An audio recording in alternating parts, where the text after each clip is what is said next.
Assalamualaikum warahmatullahi wabarakatuh.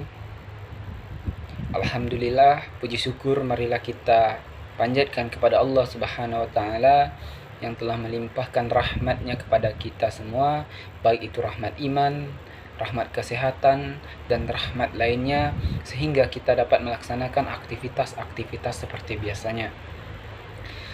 Tak lupa pula salawat beserta salam marilah kita hadiahkan buat junjungan kita, yakni Nabi Muhammad sallallahu alaihi wasallam.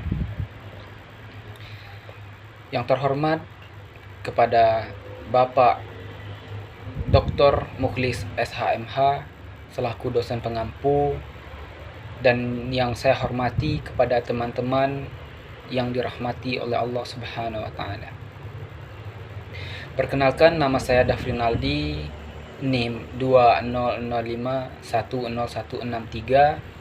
Izin mempresentasikan PPT yang telah saya rangkum dan yang telah saya susun, yang berjudul Aspek-aspek umum hukum acara Mahkamah Konstitusi. Di dalam aspek-aspek umum hukum acara Mahkamah Konstitusi ini terdapat beberapa poin.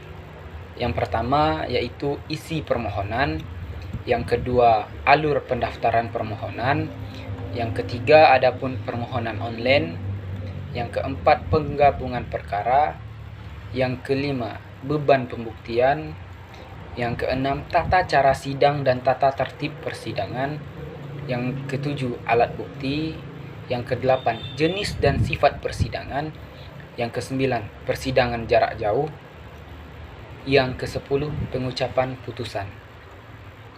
Baik, kita mulai dari poin yang pertama, yaitu isi permohonan.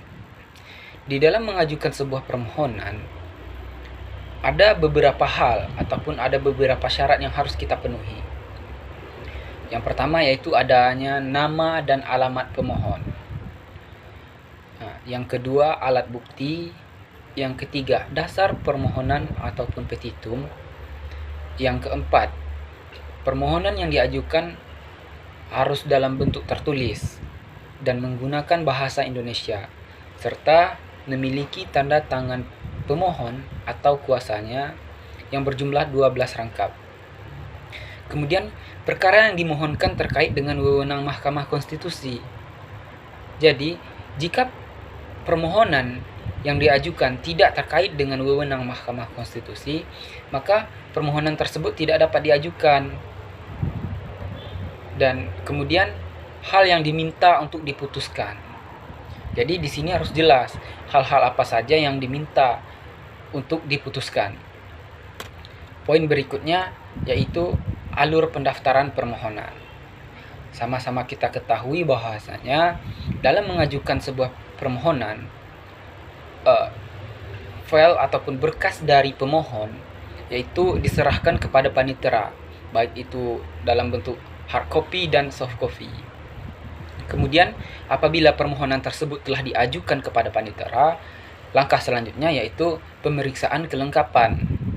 Dan apabila di waktu pemeriksaan kelengkapan tersebut berkas yang telah diberikan oleh pemohon itu tidak lengkap ataupun belum lengkap, maka berkas-berkas tersebut atau permohonan tersebut akan dikembalikan kepada pemohon dan harus dilengkapi dalam jangka waktu 7 hari. Apabila dalam jangka waktu 7 hari belum juga dilengkapi, maka pemohon harus mengajukan ulang permohonannya dari awal. Dan apabila berkas ataupun permohonan yang diajukan pemohon itu telah lengkap, maka langkah selanjutnya yaitu melakukan registrasi di BRPK. Kemudian setelah melakukan registrasi di BRPK dalam jangka waktu 14 hari ke depan, maka diputuskanlah jadwal sidangnya atau penetapan jadwal sidang. Kemudian adapun permohonan online. Di sini dapat kita lihat bahwasanya pemohon atau kuasanya mengajukan permohonan online itu melalui web yang telah disediakan, seperti contohnya www.mk.go.id. Apabila pemohon atau kuasanya telah selesai mengajukan permohonan online-nya, maka tahap selanjutnya yaitu pemohon atau kuasanya melakukan registrasi online untuk mendapatkan username dan passwordnya. Nah, tahap berikutnya, apabila telah melakukan registrasi online, pemohon atau kuasanya mengupload file ataupun permohonannya dalam bentuk soft copy. Apabila telah diupload, kemudian dicetak atau diprint sebagai tanda terima pengajuan permohonan. Setelah diprint atau dicetak, langkah selanjutnya yaitu permohonan diterima di Simpel MK. Nah, di sini apabila telah diterima di Simpel MK,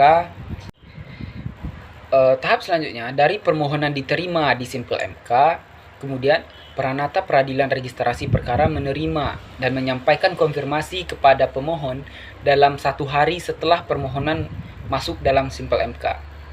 Tahap selanjutnya yaitu apabila permohonan telah masuk dalam Simpel MK, yaitu tahap berikutnya pemohon menjawab konfirmasi dengan cara tertulis kepada Mahkamah Konstitusi dalam jangka waktu paling lama 3 hari setelah permohonan diterima oleh Mahkamah Konstitusi, dengan disertai penyerahan 12 rangkap dokumen asli soft copy permohonan. Baik, poin berikutnya yaitu penggabungan perkara. Dapat kita lihat bahwasanya terdapat beberapa poin di penggabungan perkara tersebut. Yaitu yang pertama, pasal 11 ayat 6 PMK nomor 6 tahun 2005 tentang pedoman beracara dalam perkara pengujian undang-undang. Yang kedua, usulan panel hakim. Yang ketiga, 2 perkara atau lebih yang memiliki objek atau substansi permohonan yang sama. Yang keempat, isu hukum atau pokok perkara yang sama. Yang kelima, di tengah proses persidangan ada perkara baru dan isu konstitusional yang sama. Yang keenam, perkara yang memiliki 1. Kesamaan pokok permohonan, 2. Keterkaitan materi permohonan, yang ketiga pertimbangan atas permintaan permohonan. Jadi maksudnya di sini penggabungan perkara yaitu apabila terjadinya ataupun adanya substansi pengajuan permohonan yang sama, maka di sini dapat digabungkan menjadi satu. Kemudian poin berikutnya yaitu beban pembuktian. Beban pembuktian ini terdapat beberapa poin, yaitu yang pertama Undang-Undang Mahkamah Konstitusi, yaitu sekurang-kurangnya 2 alat bukti. Nah, di sini pemohon ataupun termohon setidaknya memiliki 2 alat bukti, sekurang-kurangnya 2 alat bukti. Poin yang kedua, barang siapa yang mendalilkan sesuatu maka wajib membuktikan. Jadi di sini di dalam mengajukan permohonan tersebut kita tidak dapat mendalilkan sesuatu sesuai keinginan hati kita, melainkan kita mendalilkan sesuatu harus berdasarkan bukti, harus berdasarkan hal-hal yang betul adanya, tidak mengarang. Kemudian poin yang ketiga yaitu hakim Mahkamah Konstitusi. Hakim dapat aktif memerintah saksi atau ahli tertentu. Yang keempat, pembuktian bebas yang terbatas. Bebas maksudnya di sini yaitu hakim dapat menentukan secara bebas tentang beban pembuktian. Dan terbatas maksudnya di sini yaitu pemohon yang mendalilkan memiliki kedudukan hukum harus membuktikan dan tidak dapat dialihkan. Kemudian PUU. Di PUU tersebut terdapat pembuktian pemohon. Yang kedua, jika perlu hakim dapat membebankan presiden atau pemerintah. Poin berikutnya yaitu SKLN. Terdapat beberapa poin di sini. Yang pertama, pembuktian pemohon. Yang kedua, alasan cukup kuat pihak termohon. Yang ketiga, pihak terkait, keterangan alat bukti. Poin berikutnya yaitu PHPU. Setiap pihak dapat KPU, baik di provinsi, kota ataupun kabupaten. Kemudian pendapat DPR. Di pendapat DPR ini ada DPR, presiden, dan wakil presiden. Poin berikutnya tata cara sidang dan tata tertib persidangan. Sama-sama kita ketahui bahwasanya di dalam tata cara sidang secara umum. Yang pertama yaitu setiap hakim mendatangi daftar hadir sebelum sidang. Majelis hakim menempati tempat duduk yang telah ditentukan. Yang ketiga, ketua sidang mengetukkan palu 3 kali untuk membuka sidang. Setelah sidang dibuka, ketua sidang menyampaikan agenda sidang. Kemudian, ketua sidang mengetukkan palu 1 kali untuk setiap keputusan yang dicapai dalam persidangan. Selanjutnya yaitu ketua sidang mengetukkan palu 1 kali untuk mengesahkan alat bukti yang diajukan oleh para pihak. Kemudian ketua sidang mengetukkan palu 1 kali setelah selesai mengucapkan amar putusan. Dan ketua sidang mengetukkan palu 3 kali untuk menutup persidangan. Kemudian alat bukti. Pada poin alat bukti ini, kita harus memiliki alat bukti yang kuat. Seperti yang pertama, surat atau tulisan, berbentuk tulisan. Yang kedua, keterangan para saksi. Yang ketiga, keterangan ahli. Yang keempat, keterangan para pihak. Yang kelima, petunjuk. Dan yang keenam, alat bukti. Seperti informasi yang diucapkan dan yang dikirimkan, yang diterima, disimpan secara elektronik dengan alat optik atau serupa. Poin berikutnya yaitu jenis dan sifat persidangan. Di dalam poin ini terdapat beberapa hal. Yang pertama, pemeriksaan pendahuluan. Yang kedua, pemeriksaan persidangan. Yang ketiga, rapat permusyawaratan hakim atau dapat dikatakan dengan RPH. Yang keempat, pengucapan putusan. Poin berikutnya, persidangan jarak jauh. Dalam melakukan persidangan jarak jauh, ada beberapa hal yang harus dipenuhi.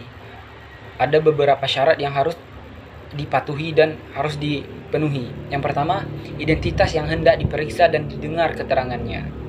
Yang kedua, pokok-pokok keterangan yang hendak diberikan. Yang ketiga, alokasi waktu pemeriksaan. Yang keempat, petugas lain yang diperlukan untuk keperluan persidangan dimaksud. Poin berikutnya yaitu pengucapan putusan. Nah, di sini pada poin pengucapan putusan ini terdapat beberapa hal. Yang pertama, pleno. Maksudnya di sini pengucapan putusan dapat dilakukan pada pleno, pembacaan putusan, ketetapan Mahkamah Konstitusi.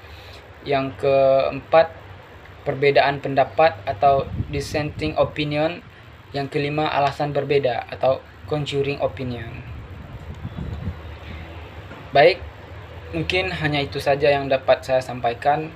Jika ada kesalahan dalam pengucapan dan penulisan, saya mohon maaf. Saya tutupi saja dengan membaca wa ya'muruna bil ma'ruf wa yanhauna 'anil munkar. Wassalamualaikum warahmatullahi wabarakatuh.